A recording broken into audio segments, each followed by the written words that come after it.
Revista Espírita. Primeiro ano 1858.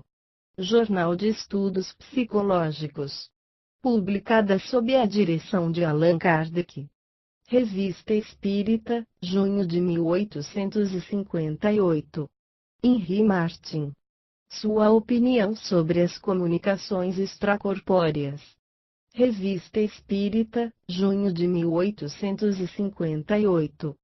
Vemos aqui certos escritores eméritos encolherem os ombros apenas ao nome de uma história escrita pelos espíritos, pois que, dizem, seres de outro mundo virem controlar nosso saber, a nós sábios da terra. Convenhamos, pois, isso é possível, não vos forçamos a crer, senhores, não procuraremos vos tirar uma ilusão tão cara.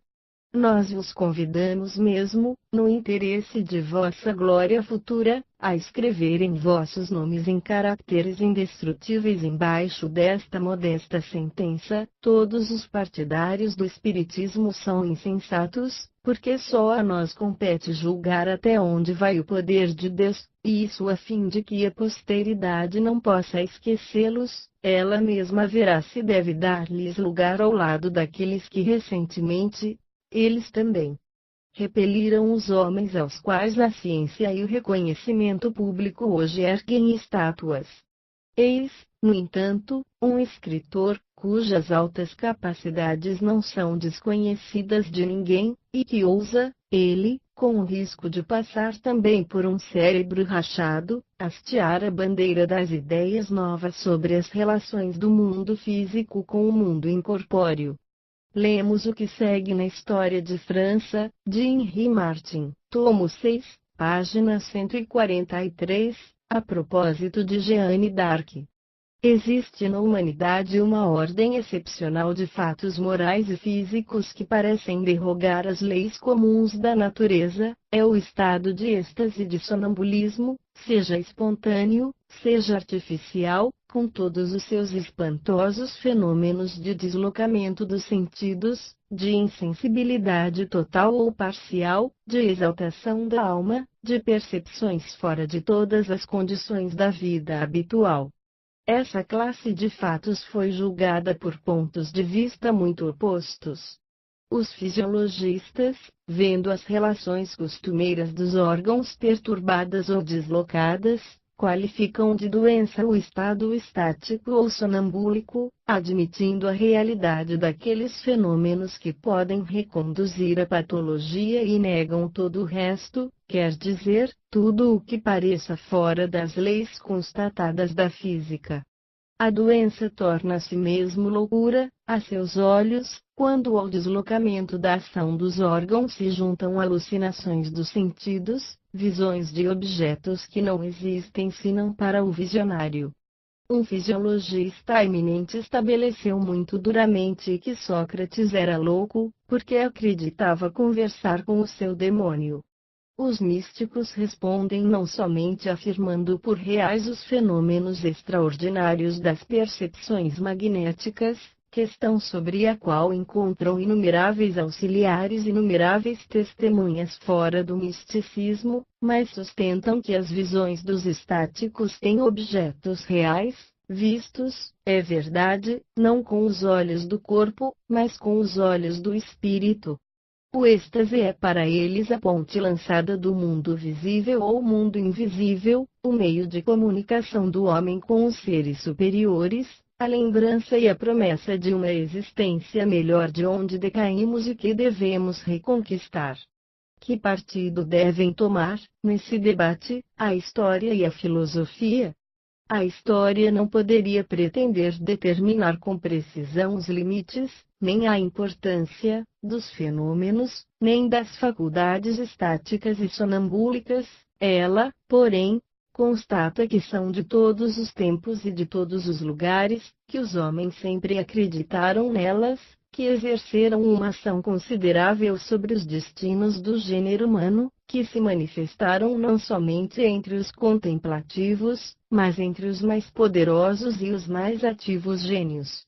Entre a maioria dos grandes iniciadores, que, tão insensatos que sejam muitos estáticos, nada há de comum entre as divagações da loucura e as visões de alguns, que essas visões podem se reduzir a de certas leis, que os estáticos, de todos os países e de todos os séculos, têm aquilo que se pode chamar uma língua comum, a língua dos símbolos, da qual a língua da poesia não é senão um derivado, língua que exprime com pouca diferença as mesmas ideias e os mesmos sentimentos pelas mesmas imagens.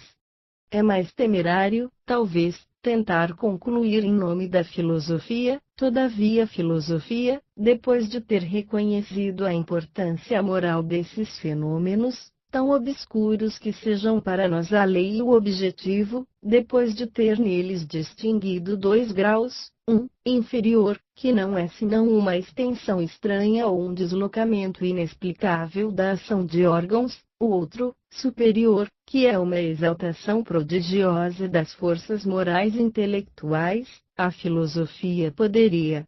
sustentar, ao que nos parece, que a ilusão de inspirá-la consiste em tomar por uma revelação trazida por seres exteriores, anjos, santos ou gênios, as revelações interiores dessa personalidade infinita que está em nós e que, às vezes, entre os melhores e os maiores, se manifesta por relâmpagos de forças latentes excedendo, quase sem medida, as faculdades da nossa condição atual.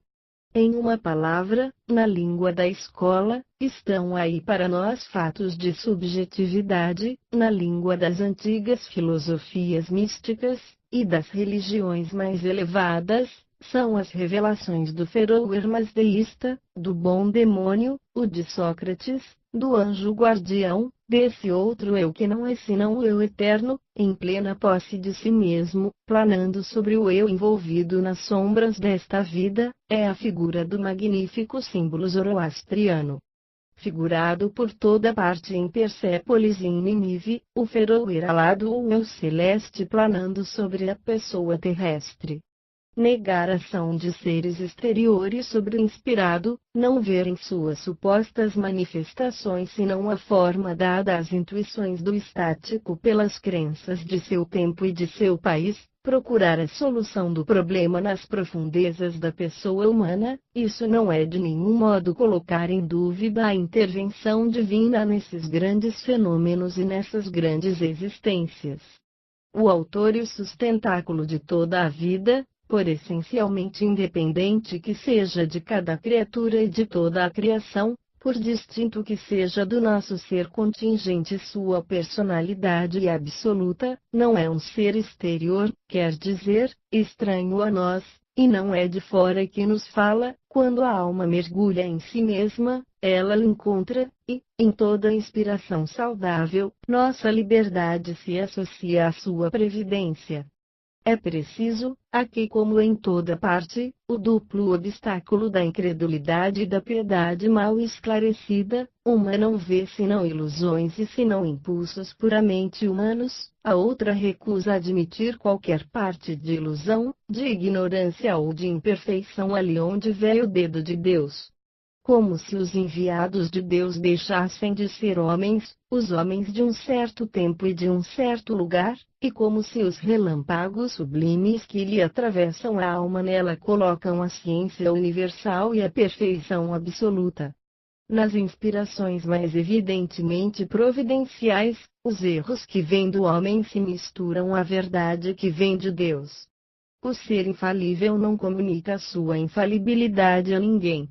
Não pensamos que esta digressão possa parecer supérflua, devíamos nos pronunciar sobre o caráter e sobre a obra daquela das inspiradas que testemunhou, no mais alto grau, as faculdades extraordinárias de que falamos a toda hora, e que as aplicou na mais brilhante missão das idades modernas. Seria preciso, pois, tentar exprimir uma opinião quanto à categoria de seres especiais a qual pertence Jeanne d'Arc.